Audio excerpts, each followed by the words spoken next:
5 seconds to go.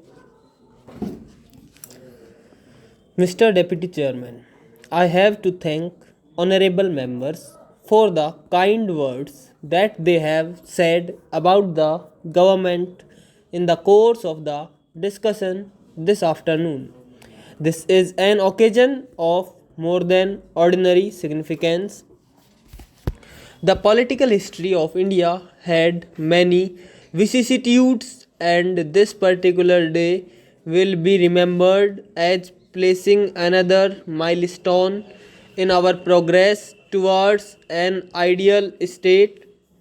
There have naturally been many storms, and we have had to pass through considerable stress and strain. Yet it is a great pleasure to me to tender my felicitations to the honorable members of the House. During the last 10.5 months, the country had been resounding with the echoes of the State Reorganization Commission, the proposals made by it, the various claims put forward by individual groups and government, and the comments and criticisms made by innumerable persons from the press, from the public platforms, from the floor of the legislatures, and ultimately from the floor of the two houses of parliament itself.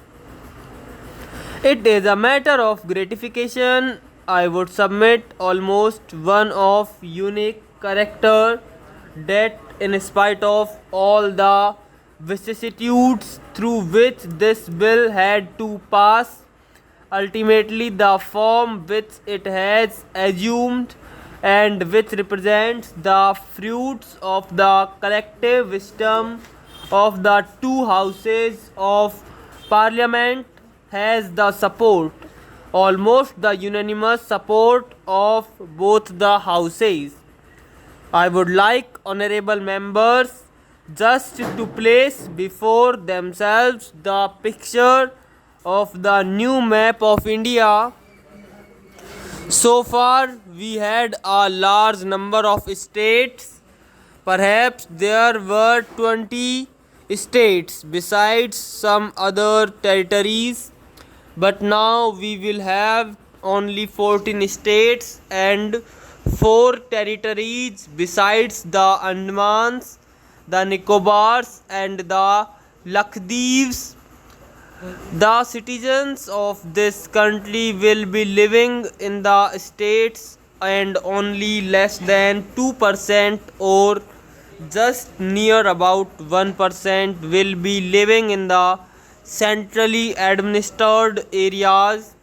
It is worth considering now whether we have not really succeeded in evolving a scheme of which we all can well be proud.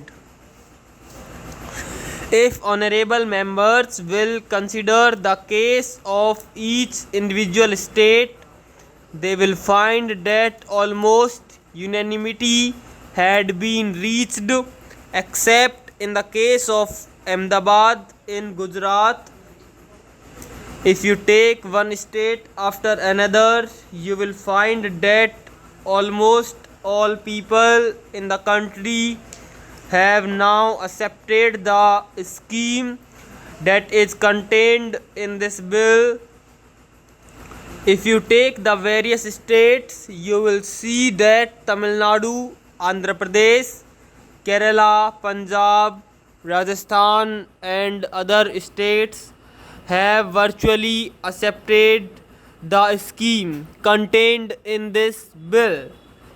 It is unfortunate that there has been some amount of difference in Ahmedabad in regard to the bilingual state of Bombay, which was introduced in this bill with the unanimous support of the members of the Lok Sabha, and I hope with the backing of most of the members of the Rajya Sabha, if not of all of them. I do not want on this occasion to enter into petty controversies.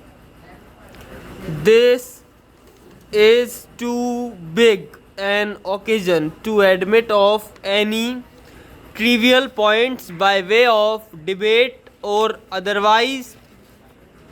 It is my confirmed opinion that the country has succeeded in achieving results which will prove to be of an enduring character and which will take it forward on the road to progress, prosperity, and to absolute security and safety. The unity of India will indeed be helped by the rational distribution of the territories of the countries. There has been a long standing hankering on the part of large multitudes that their areas should be reorganized.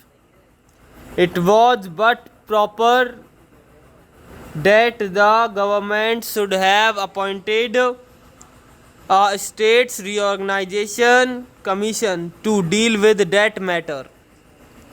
The commission worked very hard and made their recommendations.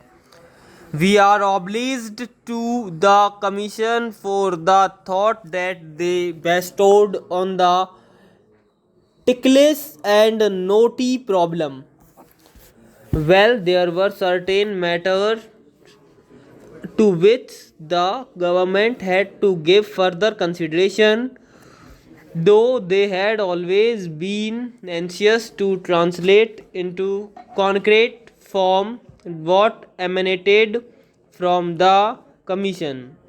Whatever changes have been made have been, I believe, for the better, and they have made the entire scheme more acceptable. The bill that was placed before the House was certainly placed with the approval of and at the instance of the cabinet. All that was done in the regular way. I do not want to go into details, nor do I consider it necessary to make any retort about what might have been said, because, as I said, this is too solemn an occasion for such an operation. I may also observe that we have no fault to find with anybody. Everyone, whether individuals or those who had an opportunity of working together, tried his utmost, tried to the maximum extent he could to achieve what he thought to be in the best interests of the country. Well, some things had not been as perfect as one would have liked them to be. We tried to improve them to the extent we could, and we respected public opinion and we were guided by it. So far as the bilingual Bombay state is concerned, I believe that everybody accepts that it is an ideal solution for Bombay.